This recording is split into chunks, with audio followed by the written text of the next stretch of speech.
Daniel au chapitre 4. Nebuchadnezzar, roi, à tous les peuples, aux nations, aux hommes de toute langue qui habitent sur toute la terre, que la paix vous soit donnée avec abondance.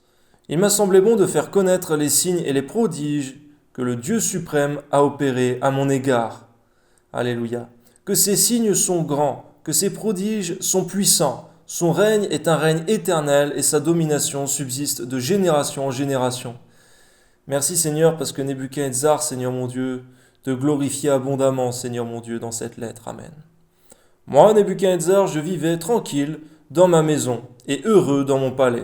J'ai eu un songe qui m'a effrayé. Les pensées dont j'étais poursuivi sur ma couche et les visions de mon esprit me remplissaient d'épouvante. J'ordonnai qu'on fît venir devant moi tous les sages de Babylone, afin qu'ils me donnassent l'explication du songe. Alors vinrent les magiciens, les astrologues, les chaldéens et les devins. Seigneur, on voit que Nebuchadnezzar avait encore oublié, Seigneur mon Dieu, qu'il y avait des prophètes de Dieu, du Dieu véritable, Seigneur mon Dieu, au milieu du peuple. Il a encore appelé, Seigneur, les magiciens, les occultistes. On voit que l'homme, Seigneur, a la mémoire courte. Permets-nous, Seigneur, de ne pas en être ainsi. Amen.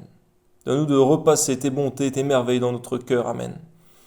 Je leur dis le songe, et ils ne m'en donnèrent point d'explication. En dernier lieu, se présenta devant moi Daniel, nommé Belchassar, d'après le nom de mon Dieu, et qui a en lui l'esprit des dieux saints. Je lui dis le songe, Belchassar, chef des magiciens, qui a en toi, je le sais, l'esprit des dieux saints, et pour qui aucun secret n'est difficile. Donne-moi l'explication des visions que j'ai eues en songe. Voici les visions de mon esprit. Pendant que j'étais sur ma couche, je regardais, et voici. Il y avait au milieu de la terre un arbre d'une grande hauteur. Cet arbre était devenu grand et fort, sa cime s'élevait jusqu'aux cieux, et l'on voyait des extrémités de toute la terre. Son feuillage était beau et ses fruits abondants. Il portait de la nourriture pour tous. Les bêtes des champs s'abritaient sous son ombre. Les oiseaux du ciel faisaient leur demeure parmi ses branches, et tout être vivant tirait de lui sa nourriture. Dans les visions de mon esprit que j'avais sur ma couche, je regardais, voici, un de ceux qui veillent et qui sont saints descendit des cieux. Il cria avec force et parla ainsi. Abattez l'arbre et coupez ses branches, secouez le feuillage et dispersez les fruits. Que les bêtes fuient de dessous et les oiseaux du milieu de ses branches, mais laissez en terre le tronc où se trouvent les racines et liez-le avec des chaînes de fer et d'airain. Parmi l'herbe des champs, qu'il soit trempé de la rosée du ciel et qu'il ait, comme les bêtes, l'herbe de la terre pour partage. Son cœur d'homme lui sera ôté et un cœur de bête lui sera donné. Et 7 ans passeront sur lui. Cette sentence est un décret de ceux qui veillent. Cette résolution est un ordre des saints, afin que les vivants sachent que le Très-Haut domine sur le règne des hommes, qu'il donne à qui lui plaît, et qu'il y élève le plus vil des hommes. Voilà le songe que j'ai eu moi, le roi Nebuchadnezzar. Toi, Belchassar, donne-en l'explication, puisque tous les sages de mon royaume ne peuvent me la donner. Toi, tu le peux, car tu as en toi l'esprit des dieux saints. Alors, Daniel, nommé Belchassar, fut un moment stupéfait, ses pensées le troublaient. Le roi reprit et dit, Belchassar, que le songe et l'explication ne te troublent pas. Belchassar répondit, Mon Seigneur, que le songe soit pour tes ennemis, et son explication pour tes adversaires.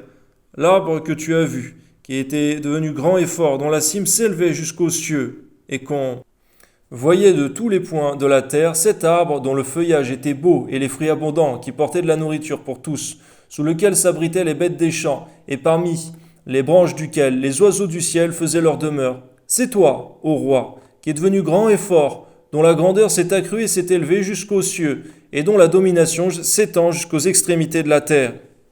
Le roi a vu l'un de ceux qui veillent et qui sont saints descendre des cieux et dire « Abattez l'arbre et détruisez-le, mais laissez en terre le tronc où se trouvent les racines, et liez-le avec des chaînes de fer et d'airain, parmi l'herbe des champs, qui soit trempée de la rosée du ciel, et que son partage soit avec les bêtes des champs, jusqu'à ce que 7 ans soient passés sur lui.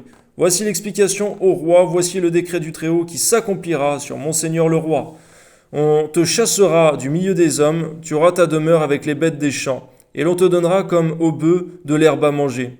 Tu seras trempé de la rosée du ciel, et 7 ans passeront sur toi, jusqu'à ce que tu saches que le Très-Haut domine sur le règne des hommes, et qu'il donne à qui lui plaît. Merci Seigneur, lorsque tu humilies, Seigneur mon Dieu, pour apprendre à l'homme tes voies, Seigneur, afin que sa fin, Seigneur mon Dieu, soit salutaire, et non selon la perdition. Amen. L'ordre de laisser le tronc où se trouvent les racines de l'arbre signifie que ton royaume te restera quand tu reconnaîtras que celui qui domine est dans les cieux. Amen.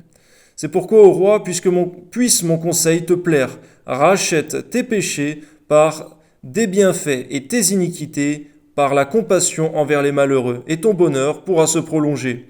On voit que c'est ça aussi la piété, Seigneur mon Dieu, c'est faire toutes ces bonnes œuvres, Seigneur. Que ton nom soit béni, Père, Amen. Toutes ces choses se sont accomplies sur le roi Nebuchadnezzar. Alléluia. On ne se réjouit pas, Seigneur, de ce que tout cela lui est arrivé, Seigneur, mais plutôt de ce que ta parole s'est pleinement accomplie, Seigneur, Amen. Au bout de 12 mois, comme il se promenait dans le palais royal à Babylone, le roi prit la parole et dit « N'est-ce pas ici Babylone, la grande, que j'ai bâtie comme résidence royale par la puissance de ma force et pour la gloire de ma magnificence ?» La parole était encore dans la bouche du roi qu'une voix descendit du ciel. « Apprends, roi Nebuchadnezzar, qu'on va t'enlever le royaume. On te chassera du milieu des hommes, tu auras ta demeure avec les bêtes des champs. On te donnera, comme aux bœufs, de l'herbe à manger. Et 7 ans passeront sur toi jusqu'à ce que tu saches que le Très-Haut domine sur le règne des hommes et qu'il donne à qui lui plaît. » Au même instant, la parole s'accomplit sur Nebuchadnezzar. Il fut chassé du milieu des hommes. Il mangea de l'herbe comme les bœufs. Son corps fut trempé de la rosée du ciel, jusqu'à ce que ses cheveux crussent comme les plumes de l'aigle, et ses ongles comme ceux des oiseaux. On voit, Seigneur mon Dieu, que même le plus élevé en dignité, en autorité des hommes, Seigneur mon Dieu, s'il s'élève en orgueil contre toi, Seigneur mon Dieu, tu peux le tuer en un instant, tu peux également l'humilier en un instant, Seigneur. C'est toi qui domines sur toute chose. À toi seul soit la gloire, Père. Amen. Après le temps marqué, moi, Nebuchadnezzar, je levai les yeux vers le ciel, et la raison me revint. J'ai béni le Très-Haut, j'ai loué et glorifié celui qui vit éternellement. Celui dont la domination est une domination éternelle, et dont le règne subsiste de génération en génération. Tous les habitants de la terre ne sont à ses yeux que néant. Il agit comme il lui plaît avec l'armée des cieux et avec les habitants de la terre. Il n'y a personne qui résiste à sa main et qui lui dise « Que fais-tu » En ce temps, la raison me revint, la gloire de mon royaume, ma magnificence et ma splendeur me furent rendues.